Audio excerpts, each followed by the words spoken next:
ચલો નમસ્કાર દોસ્તો, સ્વાગત છે આપ સર્વનું તમારી પોતાની યુટ્યુબ ચેનલ એટલે કે ઓશન જ્ઞાન લાઈવ ઉપર.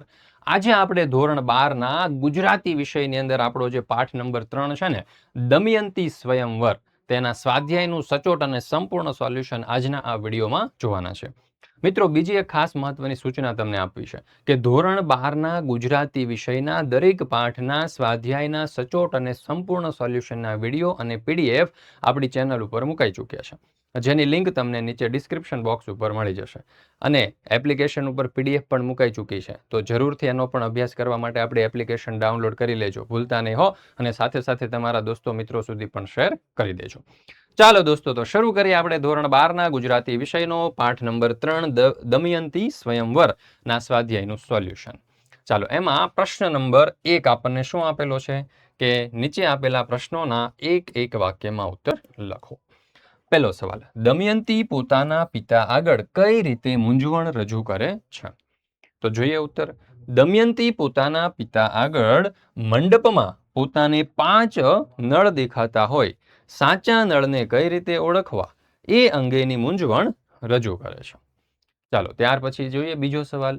સ્વર્ગમાંથી કયા કયા દેવ સ્વયંવરમાં આવ્યા છે? તો સ્વર્ગમાંથી ઇન્દ્ર, વરુણ, વાહની અને યમરાય એમ આ 4 દેવો સ્વયંવરમાં આવ્યા છે. ત્યાર પછી ત્રીજો સવાલ. ભીમક રાજા દેવોને ઓળખવા દમયંતીને શી યુક્તિ બતાવે છે? તો ભીમક રાજા દેવોને ઓળખવા દમયંતીને એ યુક્તિ બતાવે છે કે તેમની આંખો પલકારો નહીં કરે, તેમના વસ્ત્રો વિરજ હશે અને તેઓ અંતરિક્ષમાં ઊભા હશે. ચાલો, ત્યાર પછી ચોથું. કળિયુગને નળના શરીરમાં પ્રવેશવાનો મોકો શી રીતે મળ્યો? એક દિવસ સંધ્યા સમયે નળ જળથી પગ ધોતા હતા. એવામાં તેમની પાની કોરી રહી જતા કળિયુગને તેમના શરીરમાં પ્રવેશવાનો મોકો મળી ગયો. મિત્રો, તમારા માટે ખાસ મહત્વની સૂચના. જો તમે શિક્ષકો છો, આચાર્યશ્રીઓ છો, અથવા તો મેનેજમેન્ટ સાથે જોડાયેલા છો, અથવા તો ટ્રસ્ટીગણ છો, તમારા સ્કૂલની અંદર, ક્લાસીસની અંદર, સંસ્થાની અંદર સ્માર્ટ બોર્ડ છે પણ પીપીટીનો યુઝ તમે નથી કરતા, તો તમે બહુ મોટી ભૂલ કરી રહ્યા છો. કારણ કે પીપીટીના યુઝ દ્વારા સ્માર્ટ બોર્ડ છે અને પીપીટી જો યુઝ કરશો તમે, તો વિદ્યાર્થીઓને તમે ખૂબ જ સારી રીતે, આકર્ષક રીતે અભ્યાસ કરાવી શકશો. અને સાથે સાથે વિદ્યાર્થીઓને ખૂબ સરળતાથી સમજ પડી જશે. પણ તમારી પાસે પીપીટી બનાવવાનો સમય નથી, તો ઓશન જ્ઞાન લાઈવ તમારા માટે રેડી ટુ યુઝ પીપીટી લઈને આવી ચૂક્યું છે, એ પણ તમારા નામ અને લોગો સાથે.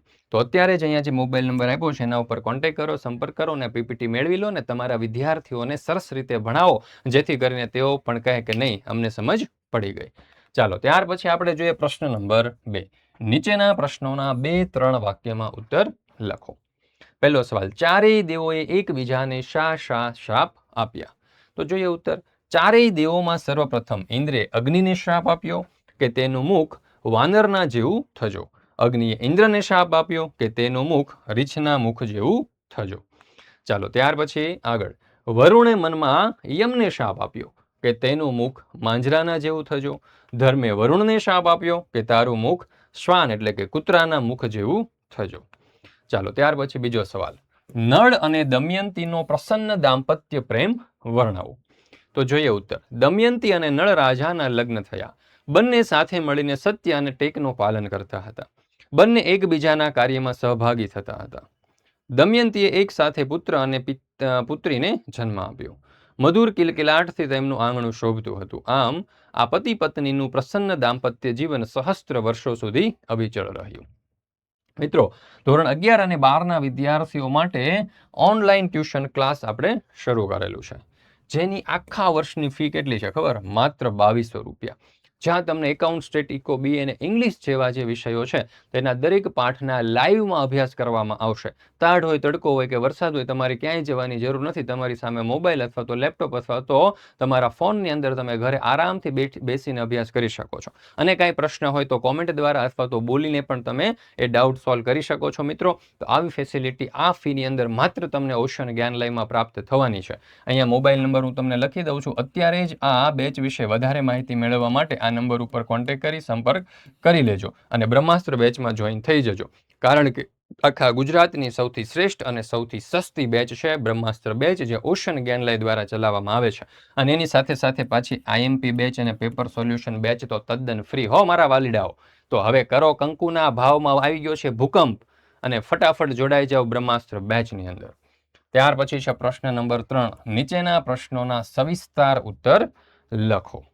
એમાં પહેલો સવાલ, દેવોએ નળ અને દમયંતીને પ્રસન્ન થઈને કયા કયા વરદાન આપ્યા? તો જોઈએ ઉત્તર. દેવોએ પ્રસન્ન થઈને નળ અને દમયંતીને કુલ 9 વરદાન આપ્યા. દરેક દેવે 2 વરદાન આપ્યા. સર્વપ્રથમ ઇન્દ્રરાયે નળને લાખો વર્ષ સુધી સુકાય નહીં એવી કમળમાળા આપી. ઉપરાંત એક અશ્વ મંત્ર આપ્યો. એ મંત્ર ઘોડાના કાનમાં બોલતા જ તરત અશ્વ એક દિવસમાં 100 જોજન દોડી શકશે. અગ્નિએ વરદાન આપ્યું, તું અગ્નિથી દાજીશ નહીં અને તું જ્યારે મને યાદ કરીશ કે તરત જ હું પ્રગટ થઈશ. ધર્મે વરદાન આપતા કહ્યું, તું જ્યાં સુધી રાજ ભોગવીશ ત્યાં સુધી તારા રાજમાં કોઈને રોગ નહીં થાય અને તારી કથાનું જે વાંચન કરશે તેને ક્યારેય ઝાંચવું એટલે કે માંગવું નહીં પડે. અંતમાં વરુણે વરદાન આપતા કહ્યું, તારા રાજમાં સૂકું વૃક્ષ નવપલ્લવિત થઈ જશે અને તું મારું સ્મરણ કરીશ કે તરત જ તારા રાજમાં જળ વરસશે. એ પછી દમયંતીને વર આપ્યો, તારા હાથ અમૃત શ્રીવ્યા જશે થજો, એટલે કે તેના હાથમાં કોઈ પણ મૃત વસ્તુ મૂકવામાં આવશે તો તે તરત જ જીવંત થઈ જશે.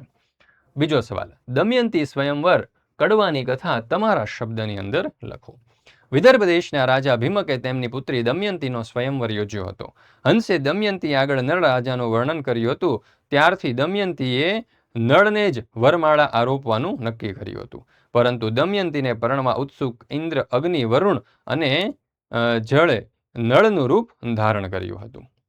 દમયંતી નળને વરમાળા પહેરાવા આવી ત્યારે નળ રૂપે આવેલા આ 4 દેવોએ પોતાની ડોક આગળ કરી. દમયંતી વિમાસણમાં પડી આમાં સાચો નળ કયો? તેણે પિતા પાસે પોતાની સમસ્યા રજૂ કરી. ભીમકે કહ્યું, તું જ માત્ર આ 5 નળને જુએ છે, બીજું કોઈ નહીં. જે દેવો નળ રૂપે આવ્યા છે તેમની આંખ એક પણ પલકારો નહીં કરે.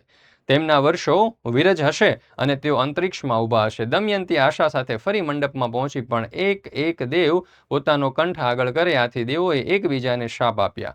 એ પ્રમાણે ઇન્દ્રના શાપથી અગ્નિ વાનરમુખા થયા, અગ્નિના શાપથી ઇન્દ્ર રીછમુખા થયા, વરુણના શાપથી યમ માંજરામુખા અને ધર્મના શાપથી વરુણ શ્વાનમુખા થયા. ચાલો ત્યાર પછી આપણે નેક્સ્ટ ક્વેશ્ચન જોઈએ.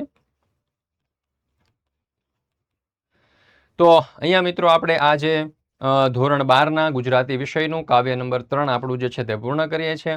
હવે આ જે કાવ્ય છે તેની PDF જો તમારે જોઈતી હોય તો આપણી એપ્લિકેશન ઉપર મુકાઈ ચૂકી છે, જેની લિંક દોસ્તો તમને નીચે ડિસ્ક્રિપ્શન બોક્સની અંદર મળી જશે. તો જરૂરથી તેનો અભ્યાસ કરી લેજો, ભૂલતા નહીં હો. અને ફક્ત આ પાઠ જ નહીં પરંતુ ધોરણ 12ના ગુજરાતી વિષયના દરેક પાઠના વિડીયો અને PDF જે છે તેની લિંક આપણી YouTube ઉપર અને આપણી એપ્લિકેશન ઉપર મુકાઈ ચૂકી છે. તો દોસ્તો બિલકુલ ભૂલવાનું નથી. સાથે સાથે તમારા દોસ્તો મિત્રોને પણ જાણ કરી દેજો કે ઓશન જ્ઞાન લાઈવ ઉપર બધા જ વિષયો જે છે તે YouTube પર લાઈવ અને રેકોર્ડેડ ફોર્મેટમાં આવે છે. તો જરૂરથી તેનો અભ્યાસ કરી લેજો.